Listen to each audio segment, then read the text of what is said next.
यानन्दं परमसुखदं केवलं ज्ञानमूर्तिं द्वन्द्वातीतं गगनसदृशं तत्त्वमस्याभिलक्ष्यम् एकं नित्यं विमलमचलं सर्वधी साक्षिभूतं भावार्थितं त्रिगुणरहितं सद्गुरुं तं Namami.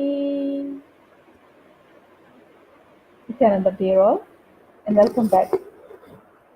Nithyananda truth or N truth. The more I study it, the more I read through it.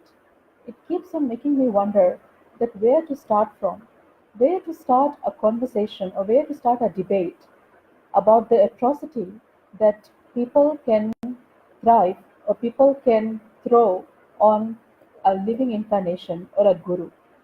For me, definitely, and for us, and from all of the devotees of Paramahamsa Nithyananda, he is definitely a living incarnation, a master.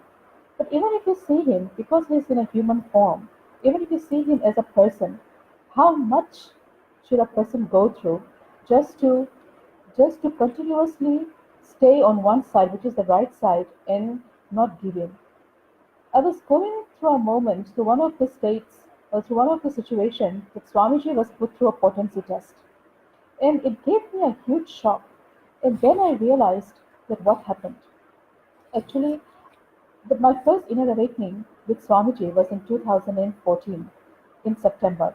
And that is just when Swamiji was made to go through a potency test. I'm from Fiji, so I had no idea what was actually happening. I had no idea what Swamiji was going through. I was just a newcomer, a new student, a new participant who's joined Inner Awakening. One moment I see Swamiji live on the stage taking a program. Another moment I see next day he comes and he's presenting himself. He's sitting on the stage on a wheelchair. I was shocked. What happened? And then when I was told that he has been through a potency test, just because I don't know what potency test involves, I was like, what could have happened to Swamiji? But later, when the report came and what all his body was made to go through, I was literally shocked.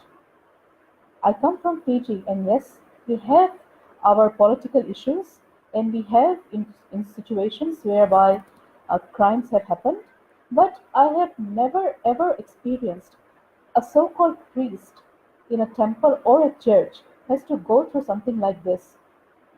Swamiji was made to go through a potency test just because media believed so.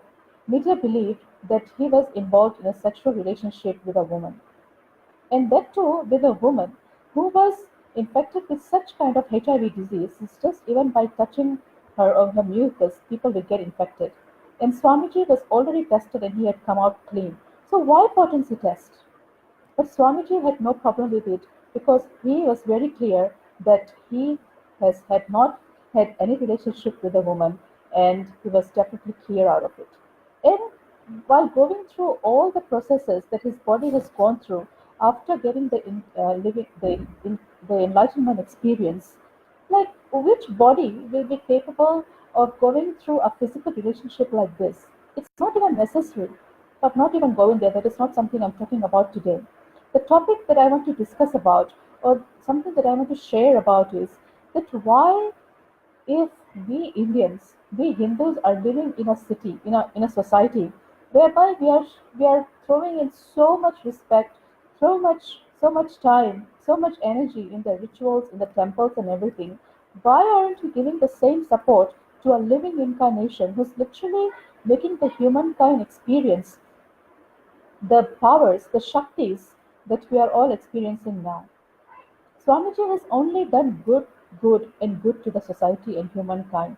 I have seen no report, no complaint from anyone that he even would have lifted a finger on someone to discipline that person. Leave alone abusing someone? This is such a shock.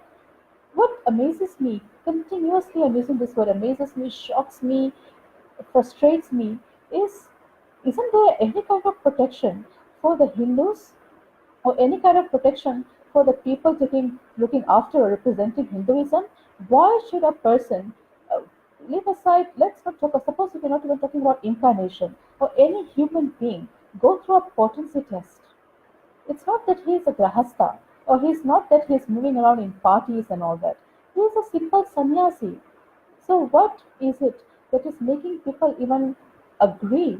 Like when this news was published in a newspaper, why was there nobody other than just his devotees voicing out that, hang on, we literally the media or the police is making a Hindu priest, a Hindu guru go through a potency test. This should have been stopped on the spot.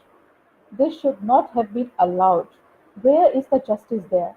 So, dear friends, I'm requesting you, if you are one of those people, if you are one of those me who are actually feeling hurt that your Hinduism is fallen loose in wrong hands, please stand up. We should not let Nithyananda truth repeat again. Whatever happened to Swamiji should not repeat, should not happen to any other guru, any other person who is living a life of chastity. Nithyananda.